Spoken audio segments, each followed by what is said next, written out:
A few moments later. Assalamualaikum warahmatullahi wabarakatuh. Perkenalkan, nama saya Amri M. Juko, NPM 23011-014.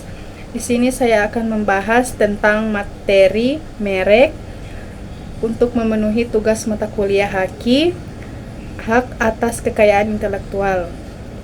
Pengertian merek. Menurut Undang-Undang Nomor 20 Tahun 2016 tentang merek dan indikasi geografis, merek adalah tanda dengan ciri khas berupa gambar, nama, kata, huruf, angka, corak warna, atau kombinasi dari unsur-unsur tersebut, bahwa itu ada dalam barang atau jasa yang digunakan untuk kegiatan perdagangan. Merek merupakan tanda pembeda kegiatan perdagangan dengan barang atau jasa sejenis, serta jaminan mutu jika dibandingkan dengan barang atau jasa sejenis milik pihak lain.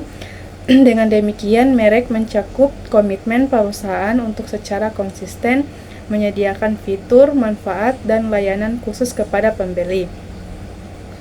Bagian-bagian merek.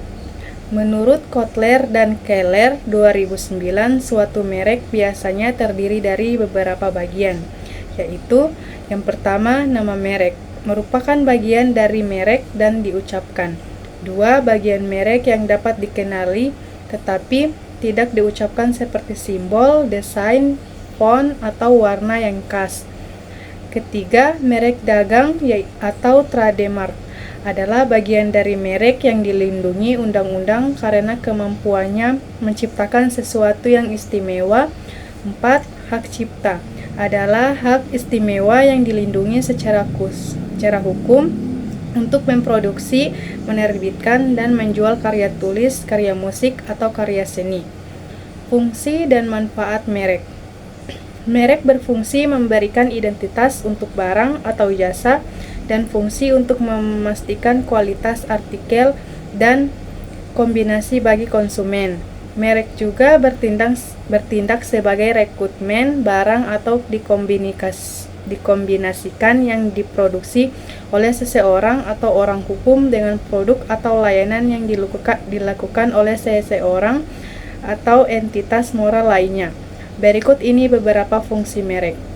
Yang pertama, fungsi indikator daya. Tanda-tanda digunakan untuk menunjukkan bahwa suatu produk legal dari unit bisnis dan juga berfungsi untuk memberikan tanda bahwa produk ini dilakukan secara profesional.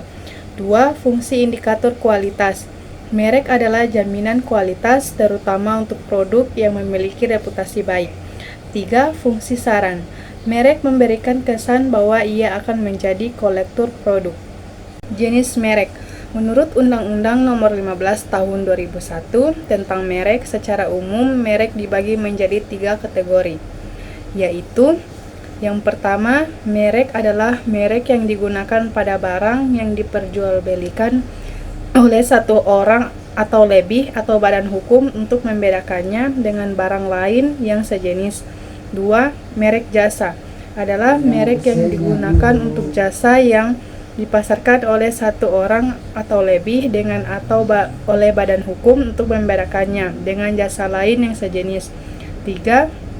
Merek kolektif adalah merek yang digunakan pada barang dan atau jasa dengan ciri yang sama yang dipasarkan bersama oleh lebih dari satu orang atau badan hukum untuk membedakannya dengan barang dan atau jasa yang sejenis. Berdasarkan bentuknya, merek dagang dibagi menjadi beberapa kategori, khususnya sebagai berikut. Yang pertama, merek lukisan. Bentuk ini mampu membedakan bentuk desain atau gambar barang atau jasa dari barang atau jasa yang lain sejenis. Misalnya, lukisan merek Flying Horse adalah lukisan atau gambar kuda dengan sayap yang sedang terbang. 2. Merek kata. Tanda ini mampu membedakan dengan bunyi kata-kata suatu barang atau jasa dari barang atau jasa lain yang sejenis. Contoh, Pepsodent untuk pasta gigi, Ultraflu untuk pilek, Toyota untuk mobil. 3. Merek huruf atau angka. Bentuk ini mempunyai kekuatan untuk membedakan dalam bentuk, huruf, atau angka antara suatu barang atau jasa dengan barang atau jasa lain yang sejenis. Misalnya, ABC untuk kecap dan sirup. 4. Merek nama. Bentuk ini mempunyai kekuatan untuk membedakan berupa suatu nama, barang atau jasa dari barang atau jasa yang sejenis. Misalnya Louis Vuitton untuk tas, Venezia untuk dompet. 5. Merek kombinasi tanda. Bentuk ini mampu membedakan dalam bentuk gambar dan kata-kata antara barang atau jasa dengan barang atau jasa lain yang sifatnya sama. Contoh, jamu Bu Mener merupakan gabungan dari citra wanita dan kata-kata Nyonya Mener. Menurut Harahap 1996, berdasarkan pada tingkatannya, merek dibagi menjadi tiga tingkatan sebagai berikut. Yang pertama, merek normal. Merek normal adalah merek yang tidak memiliki reputasi tinggi. Merek kasual ini dipandang tidak memiliki pengaruh simbolis dari senis hidup, baik dari segi penggunaan maupun teknologi. Perusahaan atau konsumen menganggap merek tersebut berkualitas buruk. Merek dipandang kurang memiliki karisma yang mampu menciptakan rasa keintiman dan kekuatan mistik yang sugestif kepada publik dan konsumen, serta tidak mampu membentuk kelas pasar dan pengguna. B. Merek terkenal. Merek jenis ini sangat terkenal karena logonya memiliki kekuatan untuk menarik perhatian.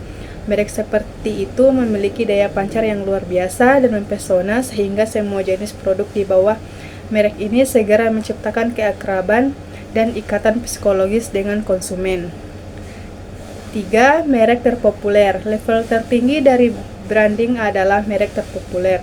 Tingkat merek terpopuler lebih tinggi dari merek biasa, sehingga semua jenis produk di bawah merek ini segera menciptakan sentuhan legendaris. Karena definisi ini, bagi mereka yang mencobanya, kemungkinan besar akan terjebak dengan formula merek-merek populer yang tumpang tindih. Itulah penjelasan dari saya. Apabila ada kesalahan, mohon dimaafkan. Wassalamualaikum warahmatullahi wabarakatuh.